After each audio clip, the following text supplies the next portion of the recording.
রাষ্ট্রদ্রোহের মামলায় হাসিনাসহ ২৮৬ জনের বিরুদ্ধে অভিযোগ গঠনের তারিখ ঘোষণা।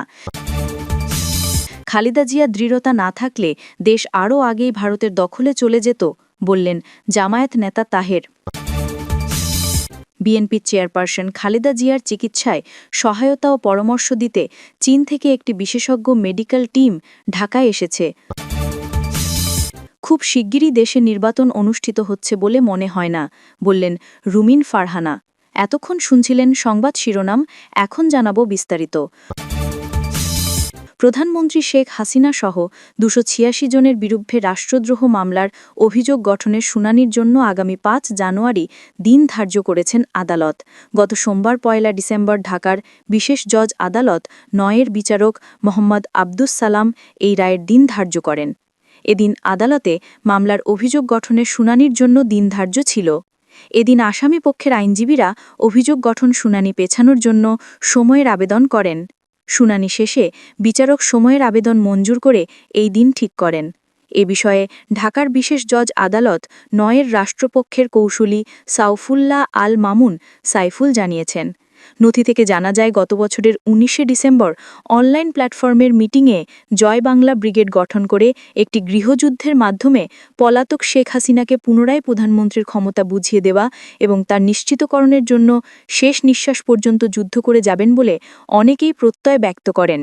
মোট ৫৭৭ জন অংশগ্রহণকারী দেশ-বিদেশের বিভিন্ন স্থান থেকে উক্ত জুম মিটিংয়ে অংশগ্রহণ করে এবং শেখ হাসিনার সব নির্দেশ পালন করার ব্যাপারে একাগ্রচিত্তে মত প্রকাশ করেন। ড. রাব্বি আলমের হোস্টিংয়ে সাবেক প্রধানমন্ত্রী শেখ হাসিনা এবং কো-হোস্ট এবং অংশগ্রহণকারী নেতাকর্মীদের কথোপকথনে ভয়েস রেকর্ড পর্যালোচনায় জয়বাংলা ব্রিগেড নামে প্ল্যাটফর্মে দেশ-বিদেশ থেকে অংশগ্রহণকারীরা বৈধ সরকারকে শান্তিপূর্ণভাবে দেশ পরিচালনা করতে দেবে না মর্মে আলোচনা হয়। সেই সঙ্গে অনলাইন প্ল্যাটফর্ম মিটিংয়ে বর্তমান সরকারকে উৎখাত করার জন্য গৃহযুদ্ধের ঘোষণা দিয়ে ষড়যন্ত্রমূলকভাবে রাষ্ট্রদ্রোহিতার অপরাধে সুস্পষ্ট উপাদান রয়েছে মর্মে প্রতীয়মান হওয়ায় স্বরাষ্ট্র মন্ত্রণালয়ের অনুমোদনের প্রেক্ষিতে ২০২৫ সালের ২৭শে মার্চ শেখ হাসিনাসহ ৭৩ জনের বিরুদ্ধে রাষ্ট্রদ্রোহের অভিযোগে আদালতে মামলাটি দায়ের করেন সিআইডির সহকারী পুলিশ সুপার মোহাম্মদ এনামুল হক। এরপর সিআরপিসির ১৯৬ ধারায় ক্ষমতাপ্রাপ্ত হয়ে সিআইডির এই কর্মকর্তাকে তদন্তের নির্দেশ দেওয়া হয়। মামলাটি তদন্ত শেষে গত ১৪ই আগস্ট ঢাকার মেট্রোপলিটন ম্যাজিস্ট্রেট আরিফুল ইসলামের আদালতে শেখ হাসিনা সহ ২৮৬ জনের বিরুদ্ধে চার্জশিট দাখিল করেন তদন্ত কর্মকর্তা সিআইডি সহকারী পুলিশ সুপার মোহাম্মদ এনামুল হক। আদালত চার্জশিটটি গ্রহণ করে শেখ হাসিনা সহ ২৮৬ জনের বিরুদ্ধে গ্রেপ্তারি পরোয়ানা জারি করেন। হাসিনা ছাড়াও মামলার উল্লেখযোগ্য আসামিরা হলেন ঢাকা মহানগর উত্তর যুব মহিলা লীগের সাবেক সভাপতি ও সংরক্ষিত মহিলা আসনের সাবেক সংসদ সদস্য এমপি সাবিনা আক্তার তুহিন, যুক্তরাষ্ট্র আওয়ামী লীগের সহসভাপতি ড. রাব্বি আলম, জয়বাংলা ব্রিগেডের সদস্য কবিরুল ইসলাম, অ্যাডভোকেট কামরুল ইসলাম, ইলাহি নেওয়াজ মাসুম, জাকির হোসেন জিকু, প্রফেসর তাহেরুজ্জামান, এম আক্তারুজ্জামান, আজিদা পারভিন পাখি, শাহিন, অ্যাডভোকেট এম দিদারুল ইসলাম, মাকসুদুর রহমান, সাবেক এমপি সৈয়দ রুবিনা আক্তার, সাবেক এমপি পঙ্কজ নাথ, লায়লা বানু, ছাত্রলীগের কেন্দ্রীয় কমিটির সভাপতি সাদ্দাম হোসেন, ঋতু আক্তার, নুরুন্নবী নিবিড়, সাবিনা বেগম ও শরীফুল ইসলাম রমজান। বিএনপির চেয়ারপারসন খালেদা জিয়ার দৃঢ়তার কারণে বাংলাদেশ আরও আগে ভারতের দখলে চলে যায়নি বলে মন্তব্য করেছেন জামায়াতে ইসলামীর নায়েবে আমির সৈয়দ আবদুল্লাহ মোহাম্মদ তাহের। তিনি বলেছেন, আমি ব্যক্তিগতভাবে সাক্ষী দিতে পারি, বেগম জিয়া একান্তভাবেই একজন দেশপ্রেমিক নেত্রী ছিলেন, গণতান্ত্রিক নেত্রী ছিলেন। বিগত ১৫ বছর দেশটা যেভাবে ভারতীয় দখলে গিয়েছিল তার অনেক আগেই চলে যেতে পারত। ওনার আপোষহীন রাজনীতি ও দৃঢ়তার কারণেই সেটা সম্ভব হয়নি। হৃদরোগের চিকিৎসা শেষে আজ সোমবার বিকেলে রাজধানীর ইউনাইটেড হাসপাতাল থেকে ছাড়পত্র নিয়ে বের হওয়ার সময় আবদুল্লাহ মোহাম্মদ তাহের সাংবাদিকদের এসব কথা বলেন। এ সময় তার সঙ্গে ঢাকা ১৭ আসনে জামায়াতের মনোনীত প্রার্থী এম খালিদুজ্জামান সহ অন্য নেতাকর্মীরা উপস্থিত ছিলেন। গত ২৩ নভেম্বর থেকে ঢাকার এভারকেয়ার হাসপাতালে চিকিৎসাধীন রয়েছেন খালেদা জিয়া। বিএনপির ভাইস চেয়ারম্যান আহমেদ আজম খান আজ দুপুরে সাংবাদিকদের বলেন, খালেদা জিয়া খুব ক্রিটিক্যাল কন্ডিশনে চলে গেছেন। খালেদা জিয়ার সম্পর্কে আব্দুল্লাহ মোহাম্মদ তাহের বলেন, আজকে উনি কোনো দলের নেত্রী নন, উনি সমগ্র মানুষের নেত্রী। ওনার প্রতি আবেগ ভালোবাসা আমাদের আছে। আমি ব্যক্তিগতভাবে আমার গভীর শ্রদ্ধা জানাচ্ছি, আরোগ্য কামনা করছি। বাংলাদেশ জামায়াতে ইসলামীর পক্ষ থেকে ইতিমধ্যে অনেক প্রোগ্রাম দিয়েছি। আমি আবারও জামায়াতের পক্ষ থেকে আল্লাহর কাছে ওনার সুস্থতা কামনা করছি। আগামী নির্বাচনের জন্য বৃহৎ রাজনৈতিক দলগুলোর ভেতরে আরও বেশি ঐক্য প্রয়োজন বলে উল্লেখ করেন সৈয়দ আব্দুল্লাহ মোহাম্মদ তাহের। তিনি বলেন, আমি দেশবাসী এবং রাজনৈতিক দল সবার প্রতি আহ্বান জানাব, আমরা আগামী দিনে আরও অনেক ধৈর্যের সাথে, প্রজ্ঞার সাথে দেশকে প্রাধান্য দিয়ে যেন আমাদের কর্তব্য নির্ধারণ করি। আল্লাহ আমাদের সবাইকে তৌফিক দান করুন।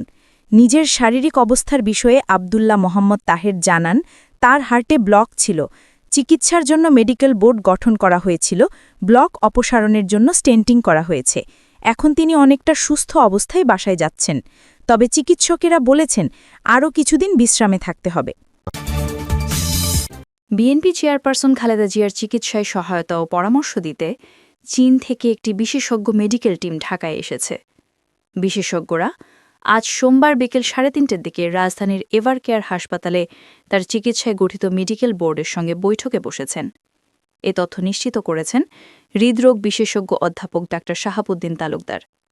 তিনি জানান, চীনের এ দলটি খালেদা জিয়ার বর্তমান শারীরিক অবস্থা পর্যালোচনা করে প্রয়োজনীয় চিকিৎসা করণীয় নির্ধারণে চিকিৎসকদের সঙ্গে আলোচনা করছে।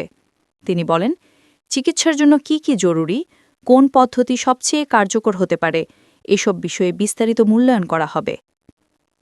খালেদা জিয়া দীর্ঘদিন ধরে লিভার, কিডনি, হৃদরোগ সহ নানা জটিলতায় ভুগছেন। তিনি এভারকেয়ার হাসপাতালে চিকিৎসাধীন।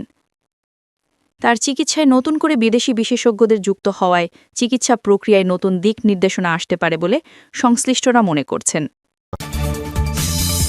বিএনপির ভারপ্রাপ্ত চেয়ারম্যান তারেক রহমানকে যারা নির্বাচিত সরকার ও স্থিতিশীল রাজনৈতিক পরিবেশ চান না, তাদের জন্য বড় বাধা হিসেবে আখ্যা দিয়েছেন দলটির সহ আন্তর্জাতিক বিষয়ক সম্পাদক রুমিন ফারহানা।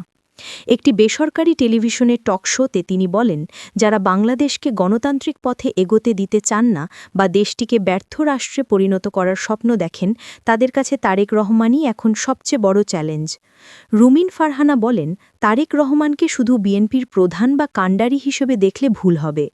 বাংলাদেশের প্রোগ্রেসিভ ও গণতান্ত্রিক রাজনীতির ভবিষ্যৎ মধ্যপন্থার ধারাটি টিকে থাকবে কিনা তা অনেকাংশে নির্ভর করছে তিনি রাজনীতিতে সক্রিয়ভাবে অংশ নিতে পারবেন কিনা তার উপর।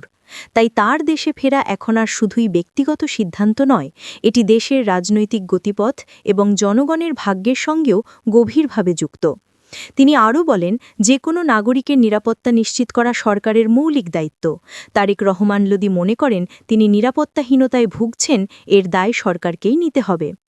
নির্বাচন নিয়ে অনিশ্চয়তার প্রসঙ্গ তুলে রুমিন প্রশ্ন করেন, সরকার কি সত্যিই গণতান্ত্রিক উত্তরণ চায়? তিনি স্মরণ করিয়ে দেন, আগে বলা হয়েছিল ডিসেম্বরের শুরুতে তফসিল ঘোষণা হবে, পরে আবার জানানো হয়েছে এটি ডিসেম্বরের দ্বিতীয় সপ্তাহে আসতে পারে। ফেব্রুয়ারি মাসে আদৌ নির্বাচন হবে কিনা এ প্রশ্ন এখন প্রায় সবার মুখেই। তিনি বলেন, অতীতের মতো নির্বাচনের আগে যে উত্তাপে পরিবেশ প্রাণবন্ত হওয়ার কথা, বর্তমানে তার কোনো লক্ষণ নেই, বরং সর্বত্র থমথমে পরিস্থিতি। কিছুদিন আগেও এনসিপি জোট, জামায়াতের হুঁশিয়ারি, বিএনপির মনোনয়ন নিয়ে আলোচনা, এসব কারণে রাজনৈতিক অঙ্গন ছিল বেশ উত্তপ্ত। এখন দৃশ্যপট সম্পূর্ণ ঠান্ডা। রাজনৈতিক বিশ্লেষকদের উদ্ধৃত করে তিনি বলেন, অনেকেই স্পষ্টভাবে বলছেন ফেব্রুয়ারিতে কোনো নির্বাচন হওয়ার সম্ভাবনা খুবই কম। রুমিনের ব্যক্তিগত মতো, খুব শিগগিরই দেশে নির্বাচন অনুষ্ঠিত হচ্ছে বলে মনে হয় না।